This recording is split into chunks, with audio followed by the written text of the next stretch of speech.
I mean, just having an opportunity at the end of the game and not coming through, getting the ball back with 4 minutes, and all you need is a field goal is a spot that we've been in a lot, and we've been able to do that. But obviously the first play, I tried to get a completion to Trav, but probably should just hang in there, and I think Hollywood would have opened up down the field. So just being better in that scenario. I mean, there's hit things here and there, but I think that's the biggest one. That's what you want. You want to get that opportunity at the end of the game, and we didn't. I didn't come through. I'm kind of speaking to that already, but you guys have had such a knack for winning these close games for so long. Can you identify anything further than that? That's the difference. Just not making the plays, not making the throws at the right time, and like I said, I mean, I had Hollywood probably on that play, and that's the drive starter. And once you get a drive started like that, you kind of get the momentum on your side, and so. Staying true to my progressions and not just trusting the O-line that's going to block and get the guy a chance down the field and let him go out there and make a play. I mean, obviously it's going to be tough to get back in the division race, but at the end of the day, all the goal is to get into the playoffs and try to make a run at it. And all you can focus on is next week. We got to learn from this one as much as possible. Knowing that we're going to get a great opponent coming into Arrowhead this next week, and we're kind of at that point where we got to find a way to win football games, and got to keep moving forward. That's what this league's all about. Patrick, on that note, it is in uncharted territory for you guys through this Mm-hmm. What is the message out there? Yeah, I mean, you got to let it. I mean, it sucks. Don't get me wrong. Like you got to feel that, but you got to be able to kind of use that energy to push it into the next week, into the rest of the season. And all you can focus on is the next game. You get another opportunity to go out there and prove yourself. And obviously, we've been losing these close games recently, but we've played some good football in spurts. It's just about being more consistent. And until we go out there and do it, all you can do is just keep saying you got to keep practicing and getting better and better, and push yourself to go out there and do it on game day. Yeah, I mean, the first one I just got to make the throw. There's no other way around it. The play was designed for Trav, and I think Trav's wide open, but you have these alerts on your plays, and how the safety was sitting with Xavier's speed, I knew that he was going to have a chance down the field. I just got to give him a chance, kind of like I did Taekwon later in the game. It's like you got to give guys chances. I missed that one, and you missed Taekwon on the sideline. And I mean, you learn from it, but at the same time, against a good defense like that, you're not going to have these opportunities all game long. And so when they're there, you got to hit them. And I would say it's a great job by Xavier getting open and getting himself there. I got to give him a chance to make a play downfield.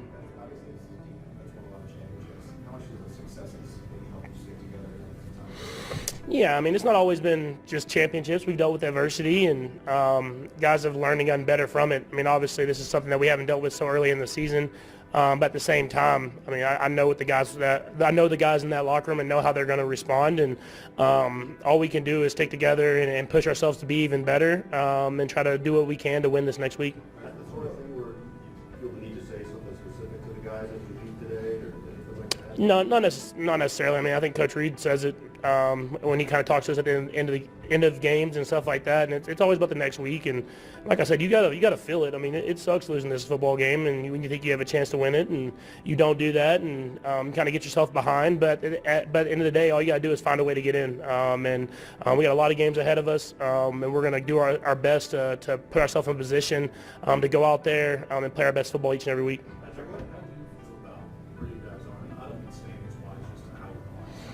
I think we're really talented. We got a lot of great players. It's just about being more consistent. And I think it starts with me. There's times where I'm firing and I'm throwing the ball and we're moving the ball down the field at ease. But at the same time, there's times where we go in spurts where I miss throw like I did, or a protection call, or whatever that is. And so it's just about being more consistent. That's what this league is. And we haven't been consistent enough to win football games. But it starts with me. What do you see on the interception? Yeah, I mean, I was rolling out to the right. I mean, you can't do it.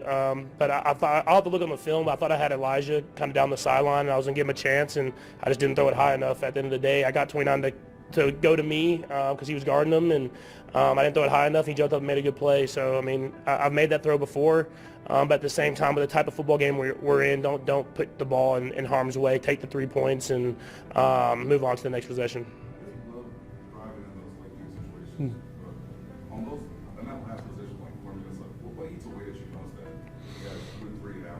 Yeah, it's just I just been in that situation before. It's like once you get that first down, I know it's cliche, but you do get the momentum on the drive. And you get the defense on their heels, and the fact that I didn't take that shot down on the first play, and then the second play we weren't able to get much going. So then the third play they kind of have where they can kind of lean forward and blitz and do stuff like that. Just knowing the situation. I've been in that situation before, so finding a way to get a completion, get that first down, put us in the driver's seat, and then push the envelope. But at the same time, I didn't find it there, and they came up with a good blitz on that third down.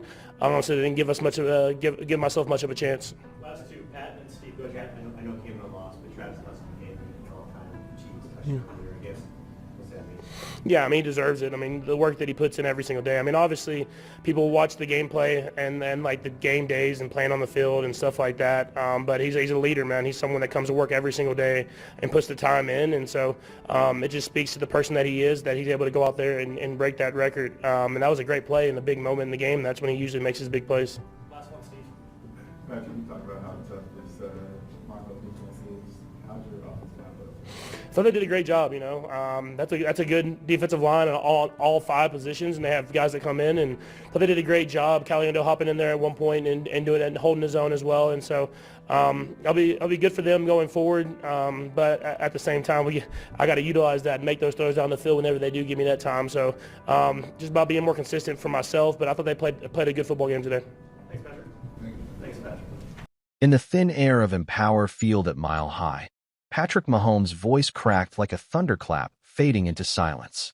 The Kansas City Chiefs' supernova quarterback, usually a fortress of unflappable cool, let the mask slip just inches from the microphones.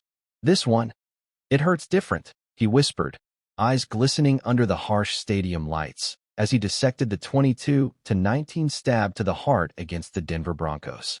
It wasn't just a loss. It was a fracture in the dynasty that has ruled the AFC West like an unyielding empire since 2016. Now, at 5-5, the Chiefs stare at a playoff mirage, their grip on glory slipping through bloodied fingers. The game was a brutal chess match of what-ifs and near-misses. Denver's young gunslinger Bo Nix orchestrated a late-game symphony, threading a 32-yard dagger to Troy Franklin that set up the game-winning field goal with under a minute left. The Broncos, now a scorching 9-2, clawed back from the brink, their defense swarming like wolves in the Rockies' shadow. For Kansas City, the lone spark flickered in the fourth quarter. Mahomes' pinpoint 21-yard laser to Travis Kelce, the grizzled tight end's 84th career touchdown, a franchise milestone that etched his name deeper into Chiefs lore. Kelce, 9 catches for 91 yards in the defeat, waved off the personal glory with a hollow shrug. Record? Man, I couldn't care less right now, he muttered to reporters, his post-game huddle with the media as curt as a sideline scolding. The 36-year-old warrior, fresh off breaking the team's all-time scoring mark, looked every bit the haunted veteran in a season that's morphed from coronation to crucifixion, the Chiefs' worst start since their gritty 2015 playoff scrape. Head coach Andy Reid, his record dipping to 2-7 following a bye week, counting playoffs and Eagles days, summoned his trademark defiance. We've got a resilient bunch that believes. And when it's tight like that, belief's the edge. Sean Payton, Denver's architect of chaos, nodded knowingly from across the divide. Last November's 24-17 heartbreaker at Arrowhead had forged his Broncos in fire, sparking a 5-2 heater to the postseason. We've learned to win the close ones, Payton grinned, his squad now 7-2 in one-score thrillers over the last year and a half. As November's chill deepens, the Chiefs limp into a gauntlet, the Colts' opportunistic pass rush, then the Cowboys' star-studded blitz. Ken Mahomes, the kingpin who's dragged this franchise to 3 Super Bowls in 5 years, summon one more resurrection? Or will the Broncos surge bury Kansas City's reign for good? The AFC playoff scrum tightens like a noose. Every snap a referendum on redemption. Stay tuned. The kingdom's fate hangs by a Kelce route.